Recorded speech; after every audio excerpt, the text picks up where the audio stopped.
Okay, technically Dongrang was just an E.G.O user, but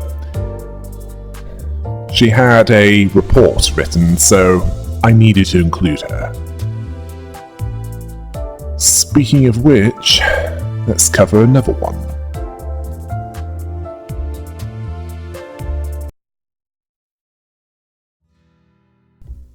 Let's talk about the backstory of Dongrang, whose distortion form was known as Who Denies All, and his E.G.O form is known as Farmwatch. Dongrang, idealistic researcher and volunteer vet turned K-Corp Department of Food Resource Development branch manager. He started with Dongbek and Yisang in District 19, a part of the city that is hinted to have a focus on agriculture, but due to mismanagement and corruption causing turmoil there, they and others left District 19 and moved to a more inviting location. District 20 was such a location, where they and 6 others, led by Yongji, formed the League of Nine, a research group that worked during the day and did research for its own sake outside of working hours. Along with volunteer vet work,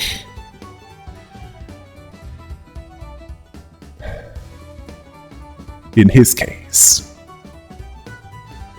Although he had the ideals of the others, at least to begin with, there were 9 rules, one of them being nothing that was invented outside of their jobs was to be profited from. But Nul-In, one from District 19, that individual's words got to him, seeing what was there as children's playthings, giving him an important lesson that regardless of efforts, if technology has no immediate use, none would give it a passing glance. Then, T-Corp made it a crime to have a private research group that has more than 5 people that isn't registered as a business. Possibly as a contract to get as much free tech as possible, and as the League of Nine was breaking apart, Dongrang sold them out in exchange for a position in K-Corp. He had a brief visit to District 19 and found the male calf that he treated in the past had grown up and didn't recognize him. And to sever ties to his better qualities, he killed that bull. Then he worked on the production of chicken and the more efficient production of tears for K-Corp Singularity. A man that had practically sold his soul for wealth and power. But it still wasn't enough, as he wanted Yisang as part of his department. So, when the Technology Liberation Alliance attacked, he had his secretary, Samjo, look into hiring Limbus company to deal with the situation. And a Distortion, messing with a restaurant owned by K-Corp, was as good a situation as any to test them. Although not before arranging for more footage to produce tears to be recorded by making a deal with N-Corp to have them attack Car. When they caught up, he didn't reveal his connection to Yisang at the start, and after flouting regulations such as letting the damned Dozen and Dante into restricted areas, exposing the TLA spy Shirin, who was assassinated by She-Corp Section 4 or higher, likely hired by Alfonso, the CEO of K-Corp, letting Samjo sacrifice himself to the unrefined tears, killing the leader of the TLA cell there, but not without her using the Sunshower E.G.O and her own Spice Bush. Yes, the Spice Bush E.G.O. He took over the depths of E.G.O, and had the others enact a play showing the history of the League of Nine, his betrayal, the origin of K-Corp's singularity, and his moral corruption. Along with how Yi-Sang was recruited into the Damned Dozen. He then decided to remove the only remaining vestige of his past, Yi-Sang. Dongrang then distorted into the One Who Denies, which had a partial resemblance to the Pekatulam Gule, or gluttony, as he had a hunger for recognition, for praise, and for understanding by those that are like him. Then he became honest for what he was after the initial battle in that distorted form. He was honest about himself that he was a sociopathic monster that used others for his own goals, not truly caring about anyone but himself. He then he not only reverted back to human form, he also manifested E.G.O and put up a stronger fight, but was ultimately unsuccessful, as Yi-Sang used a stronger version of his Zayin level E.G.O to finish him off. He was one who knew what he was doing. He knew that it was betrayal, and yet he did it anyway. So this is no error of knowledge. It was a breach of morality. There is no forgiveness for this. He cared not for his compatriots, his subordinates, his co-workers, not even K-Corp. He had his own reasons, and he didn't care who he got on the bad side of. Not even Alfonso, the CEO of K-Corp. And to be fair, if the Damned Dozen didn't take care of him, she would have done, as she's a worse individual than he ever was. As she used underhanded tactics and not waiting for the previous CEO to die of old age to secure her position. She had Dongrang come up with some methods to make the tearful thing, the source of the tears, the singularity of K-Corp, cry. Where she had people tortured, likely those that got on her bad side, importing disturbing footage from other locations. She even approved of a corruption of the glass window technology that Dongrang stole from Yongji, all to, secure her position. And it also meant that the functional psychopath retained the functional sociopath, until the point that he outlasted his usefulness.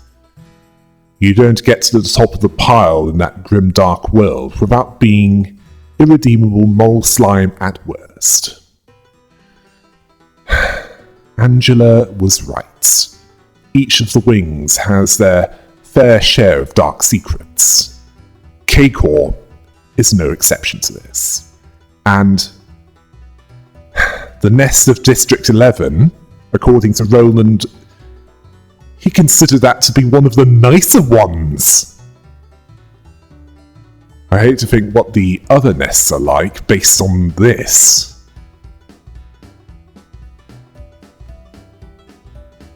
As for the Farm Watch E.G.O of Dongrang, that's based on a stage play written by Yu Chijin, known as The Cow.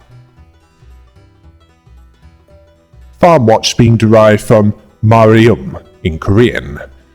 They're basically landlords of tenant farms, and in Korean media, they're often portrayed as greedy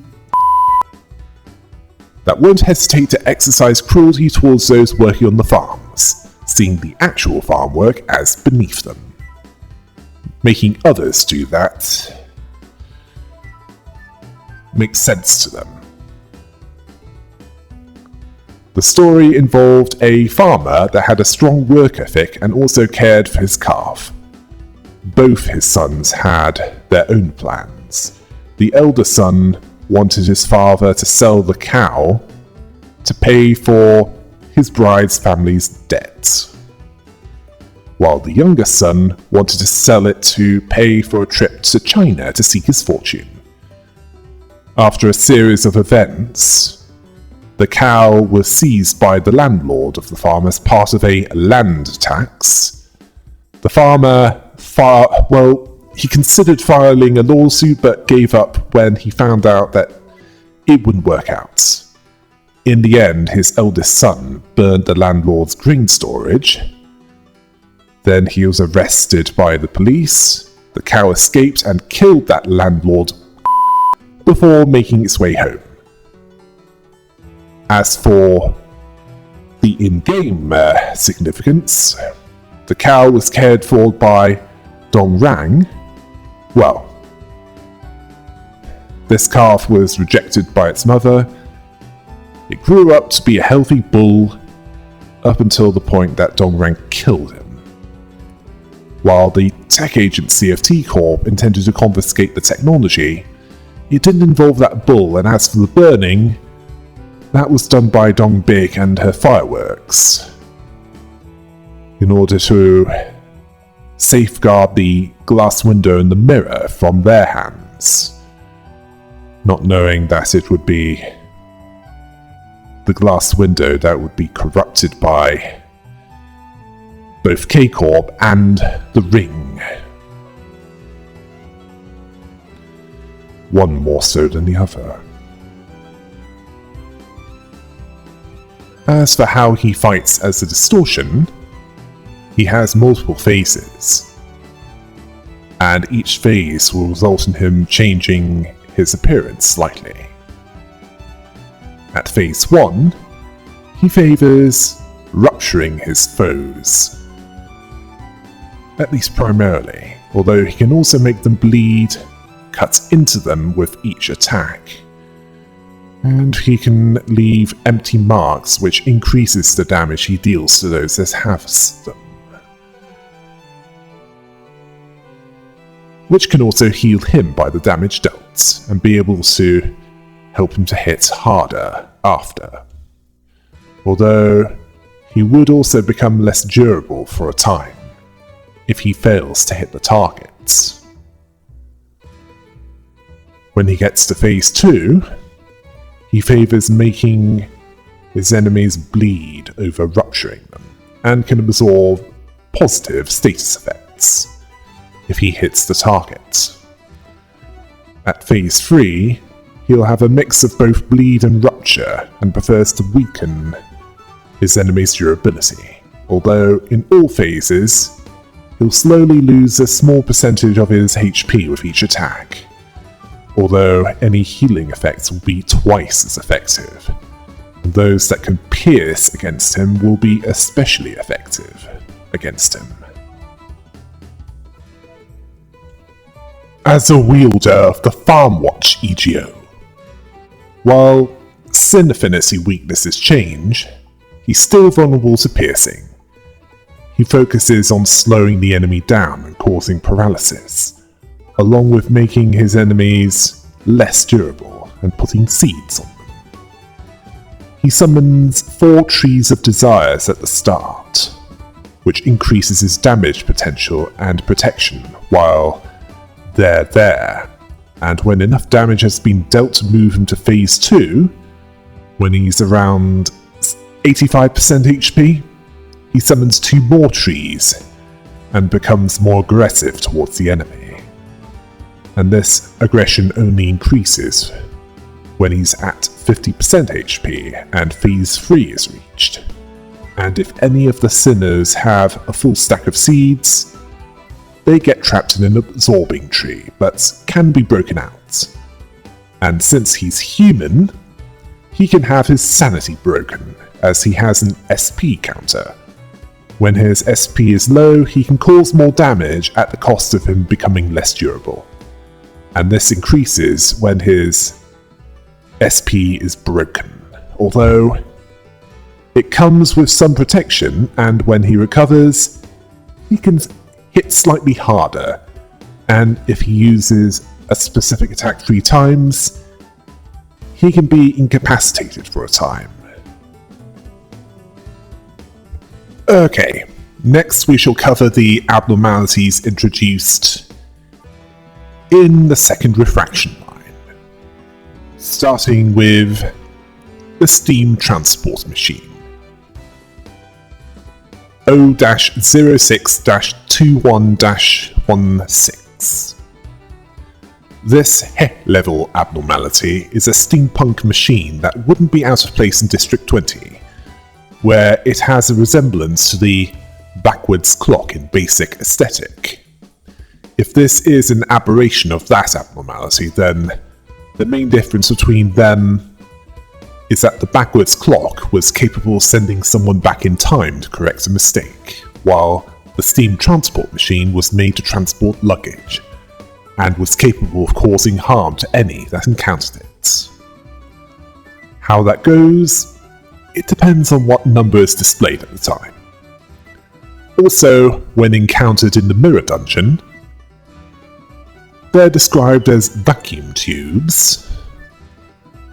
What's on them that's displaying the number, while the E.G.O gift implies that they are actually Nixie tubes. Vacuum tubes were invented in 1904 and was used in early computers and was crucial to the development of a number of technologies, television being one of them.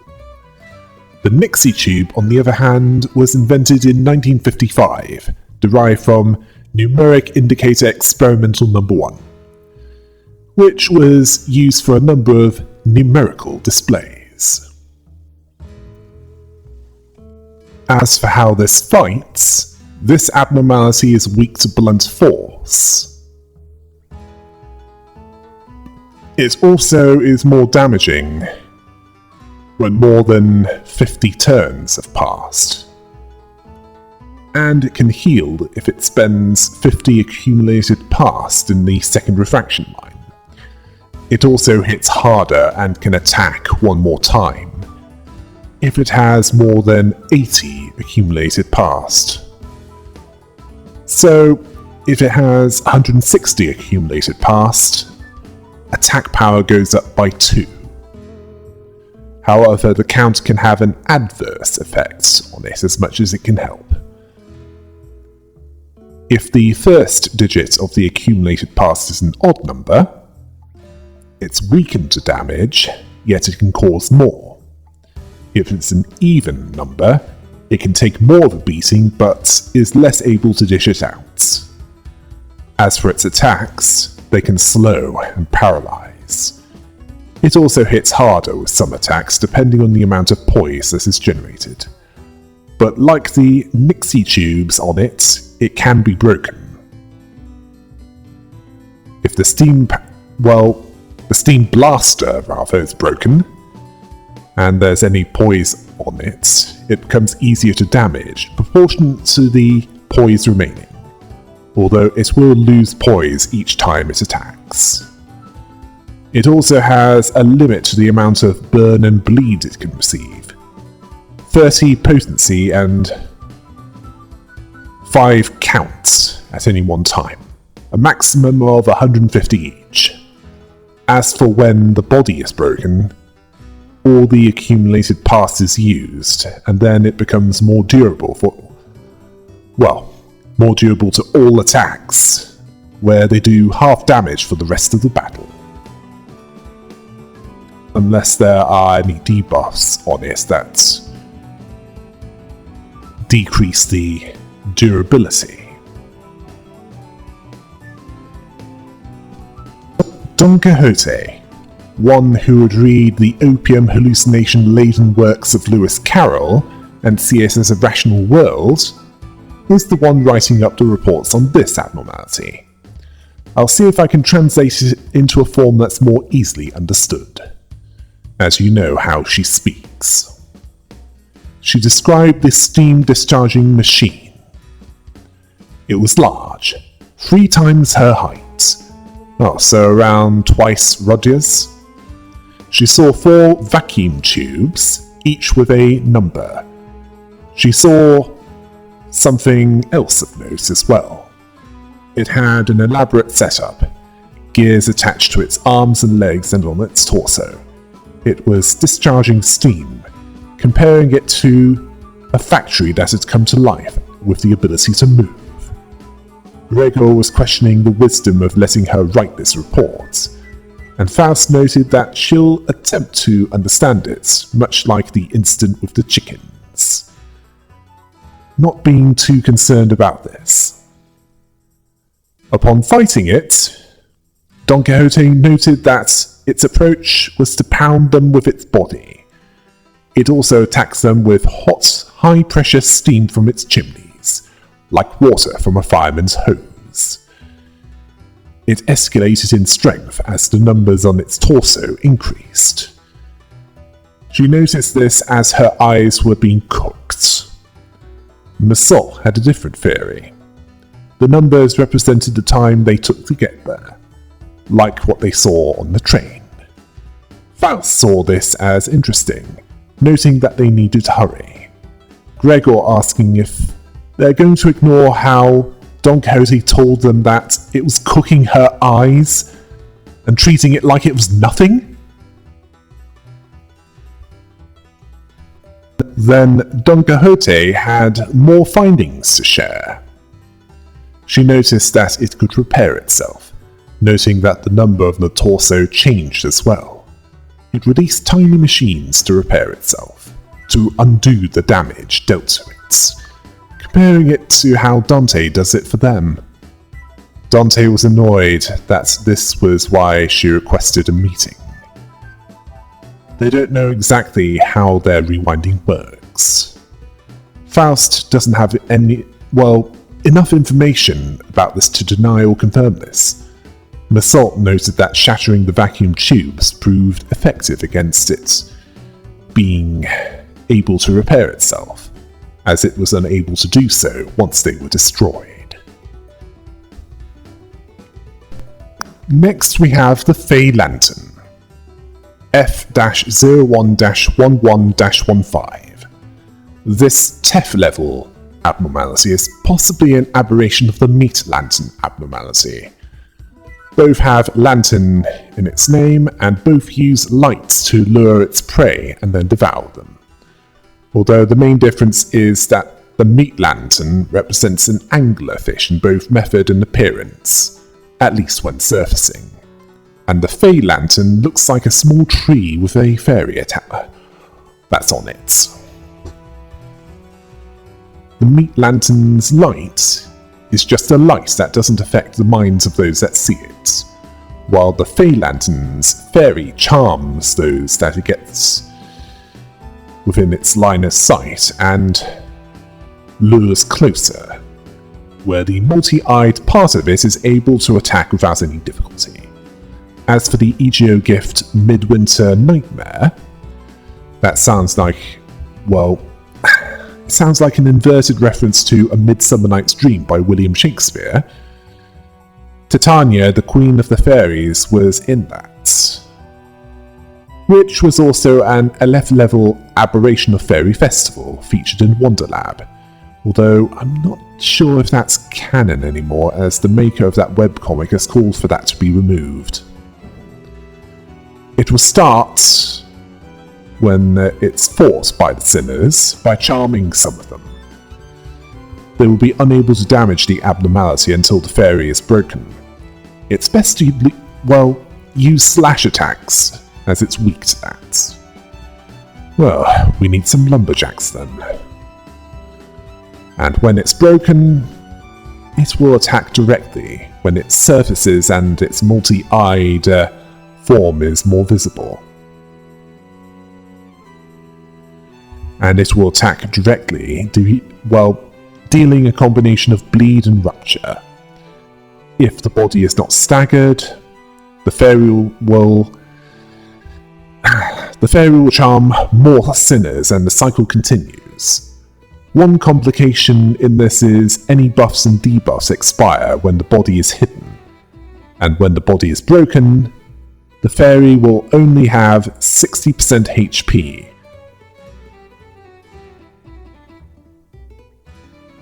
Yes, and the core will heal with more HP when it absorbs it from others.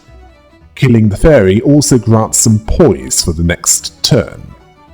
Although those wanting to inflict rupture and sinking, there's a limit of 30 potency and a count of 5, so a maximum of 150 at any one time, although I haven't seen it go up that much, as it's usually used before it gets even close to 15.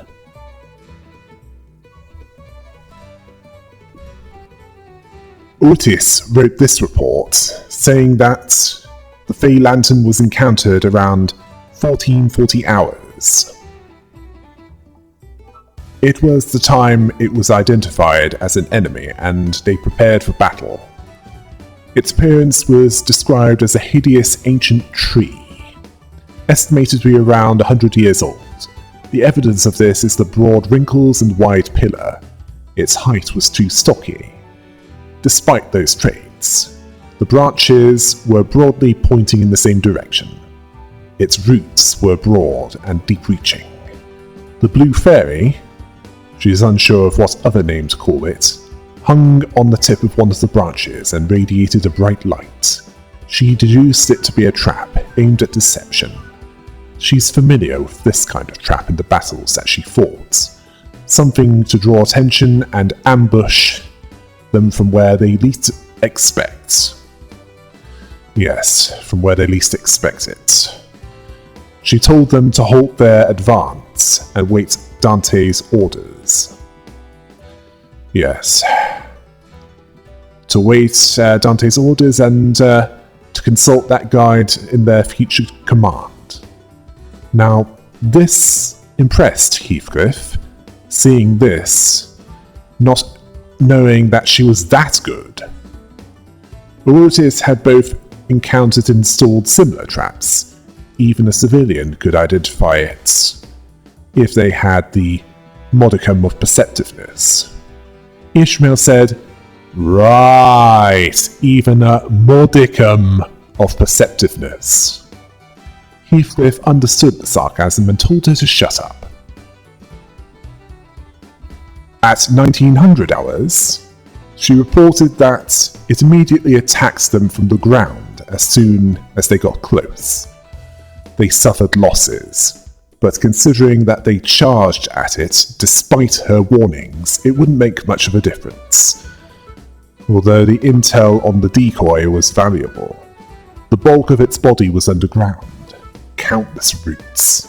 They burst out of the ground to impale them. The main mode of attack involves luring its victims towards its main body to guarantee a strike. Sometimes it focuses on one target, but it can also target multiple individuals at once. The fairy sways from side to side to seduce victims. It's possible to evade the roots. She needs more intel to create countermeasures. Losses are unavoidable. Ishmael asked Heathcliff why would he walk out there after being told not to. Again! Heathcliff didn't know. Something happened that made him walk out there. Faust noted that the fairy had the power to charm its victims, advising the fairy be the focus of attacks. After that, around 0920 hours, dispatching the blue fairy was the key to drawing out its main body. Once defeated, it would emerge, and they gain the advantage. Although there's more to that, but there's no more that can be gathered without the costs outweighing any potential benefits. Let's move on to the Wayward Passenger. T-02-21-07. This level abnormality is an interesting one, as it appears similar to those disfigured forms that is often seen in warp train passengers that go on them, but can't afford first class. But this wasn't a passenger. The blue Zippo lighter that is its E.G.O gift implies that it used to be a W Corp employee. How could this have happened? Could this be one that was caught on a warp train and trapped there by mistake? How did they change into this abnormality rather than just become a distortion? Whatever the reason, it likely developed the dimension-cutting blades that it had on its arms to find a way off the warp train and somewhere else. As for fighting it, it's best to use anything but piercing for this one. It especially hates gluttony sin affinity. It's like a W-Corp identity in the sense that it builds charge for regenerating its dimensional blades. It also has a limit for both burn and rupture potency and count, so 30 potency and 5 count each, so if they can get it that's high, it'd be a maximum of 150 each time. After one turn of defending against its attacks, it will escape into a dimensional rift, and 4 more will appear.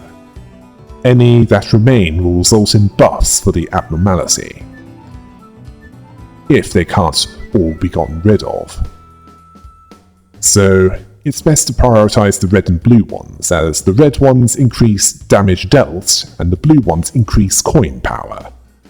The yellow ones increase speed, and the green ones increase max HP. And it will alternate between attacking with its dimensional blades, when not broken, and repeating the dimensional rift escape tactic, until it's below 30% HP. Then it will become more aggressive, so it's best to take care of it quickly, preferably before it gets to that point. Masson wrote this report with his usual autistic levels of detail. He described it as bipedal and humanoid, with weapons made of unrefined energy from its wrists, with a large cavity down the middle of the torso. It was skinless, and the muscles torn, and they were also in various states of mutilation. The lower body had cloth on it. The clothing on it reminded him of those working for W-Corp, likely because he had an identity that works for them. He continued his observations by saying that its energy-based wrist weapons can tear between spaces and appear in different locations. Distance had no meaning to it. It can even attack from behind because of this ability.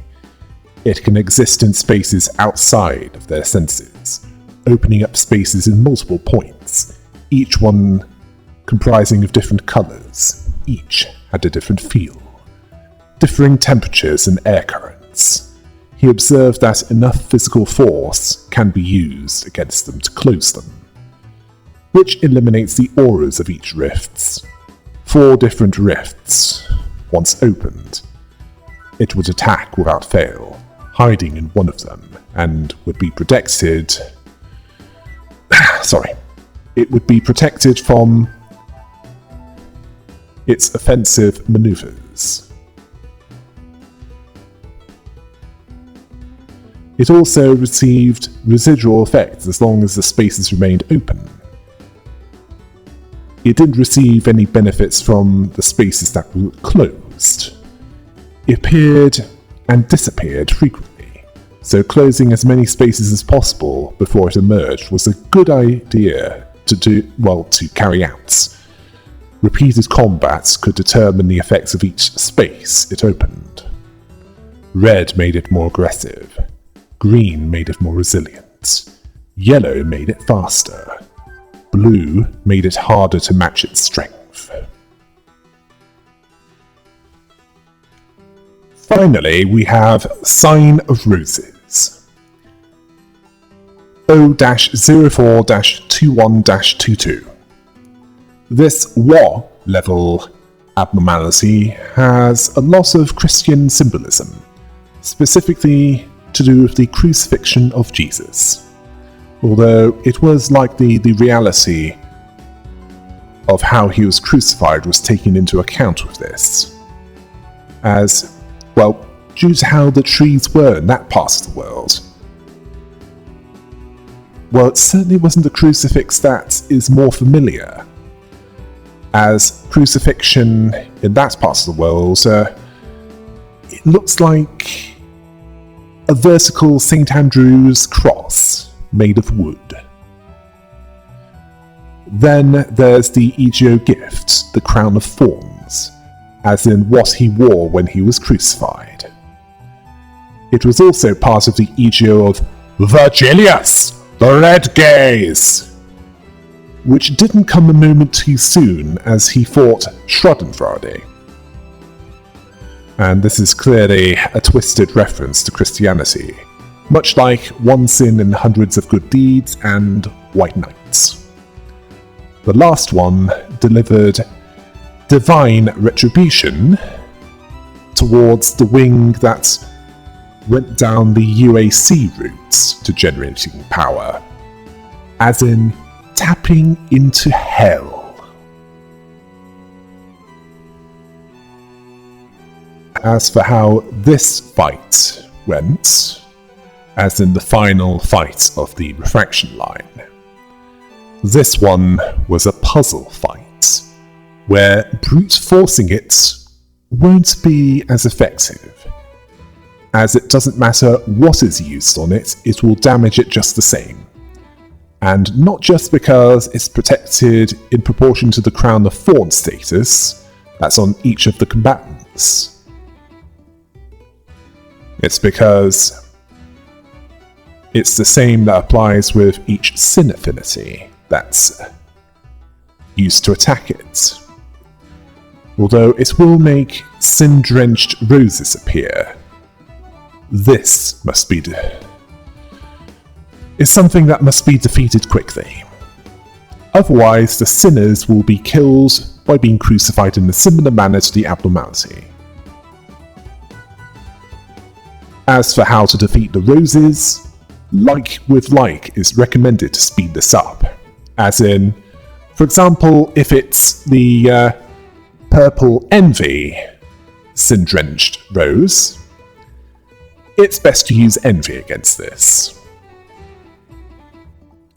Once the roses are all gone, an encounter happens, which can allow specific sin to increase in damage, both delivering and taking for both allies and enemies. Then, the Sign of Roses will attack directly.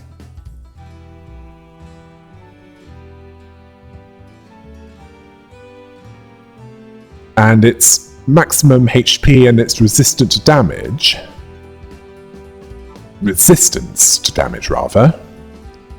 depends on the cycle count, and the maximum HP is also reduced when either the sign or the core is broken, and killing the roses causes damage to the abnormality and reduces its resistance to that particular sin affinity, which stacks.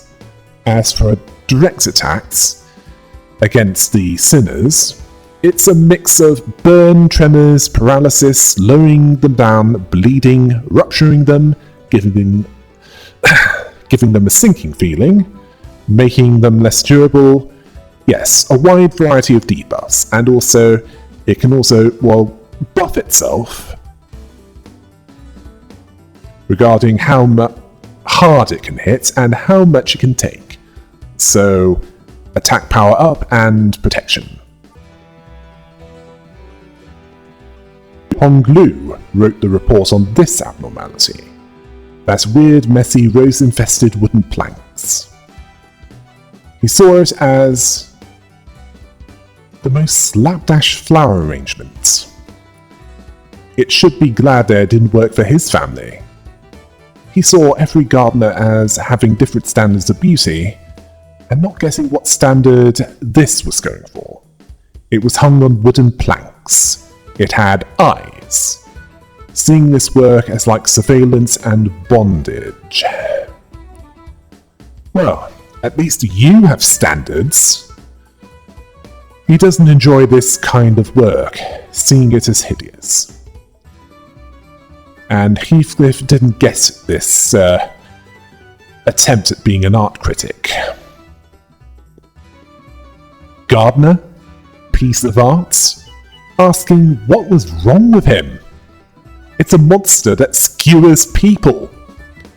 Ryushu disagreed, saying TIA, or This is Art, from Grotesquities, sorry if I've butchered the pronunciation there, you know how much I struggle with English, rises artistic merits. Surprised that whoever translated that anacronym caught on. He then observed its attack patterns, seeing it as similar to the false apple abnormality or the fey lantern abnormality that he fought earlier. Slapped by a plank of wood that apparently fell from the sky, which was why this ugly thing was seen as special. As soon as they encountered it, they were tied down, like it was stopping them from going any further. Getting wrapped up in the rose brambles was painful. He saw people get roped up at home and made to kneel for their wrongdoings. He realised how merciful his family was, as they used plain ropes for that, not thorns, as this abnormality was using.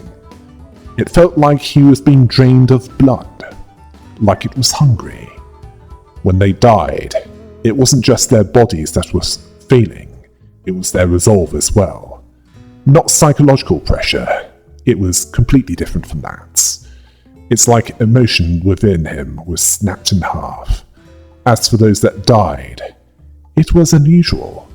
Vines crawled up their legs, binding them, soon blooming with roses. The colour of the roses changed, based on their bottled-up feelings that melted away as they died. When they killed it, all that fell in battle exploded with it, leaving behind nothing but petals. Oh wait, almost forgot one of them. Yes, almost forgot to cover the fairy longlegs. I'll cover this now. Saves me from having to do this with the Chapter 5 abnormalities. F-01-11-15.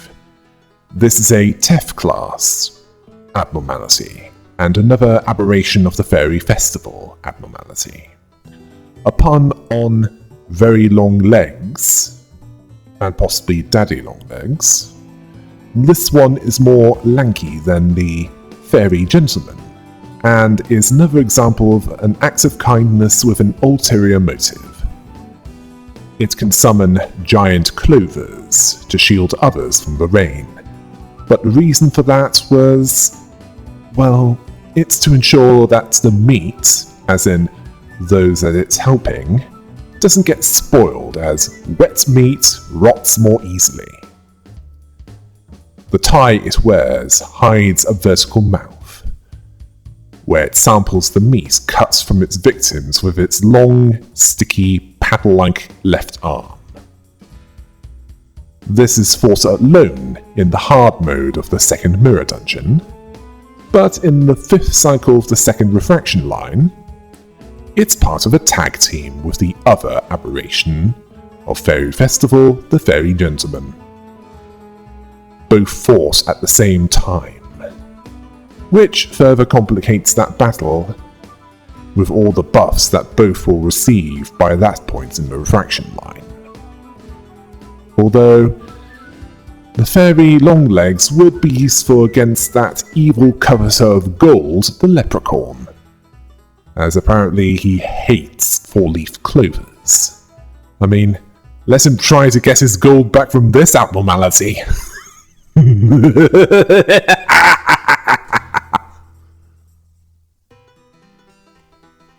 As for how this is fought, this abnormality wants to make its enemies bleed.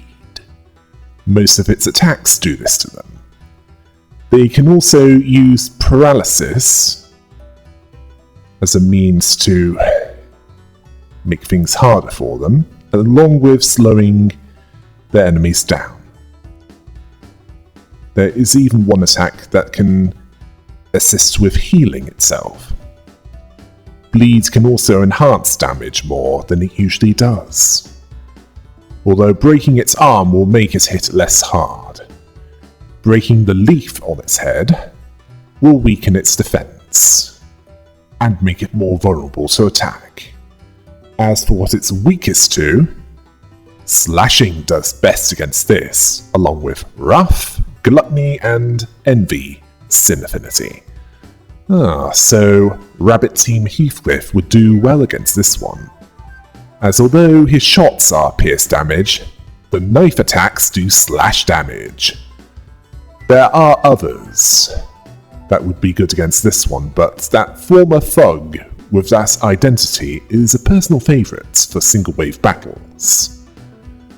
The giant clover that can be summoned by it, which can be weakened when winning a clash with a specific attack, will enhance the healing that the fairy Longlegs would receive, and also make it hit harder, as long as it's still there.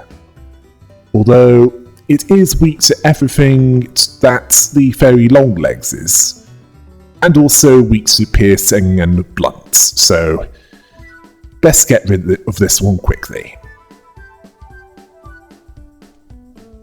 Ishmael wrote this report, describing this abnormality as like a green semi-transparent jelly. It's not her first time seeing things like that. She's even looked at other observation logs, the ones on abnormalities that are also called fairies, which this thing is also. It even had unusually small wings. It's still an abnormality. The left arm was like a long paddle. It was also like sticky tape seen in some backstreets restaurants. The other hand held a giant four-leaf clover, putting it up like an umbrella. It rained near it all the time, which was unpleasant, muddy and damp, like being splashed with seawater from a breaking wave. Although it didn't feel too strong. As they fought it was clearly an abnormality. The fairy pass was a fantastic preconception. The sticky paddle arm stretched out and brushed against them. She wasn't expecting it to stretch that long, so she didn't expect to block against it. As it retracted its arm, the tip bit part of it bits parts of her flesh off, along with others, and then shoved them into its mouth on the torso and ate it. This healed it. They needed to stop that from happening as much as possible, even if that attack is quick. She observed that it would occasionally make a giant clover tree appear. Not much of the rain hit them when standing under it. The fairy Longlegs was doing this on purpose. It became slower when the clover it was holding was torn in battle, saying that "the relish is lost!" When this happened, glaring at them, it clearly did not like this. The rain had a different effects on combat besides them feeling awful. Well, more awful than usual. The clover tree is to shield them from the rain, and the abnormality did this to gain more benefits from eating them, to make them tastier. She didn't see it as deserving of being called a fairy, disgusted by this.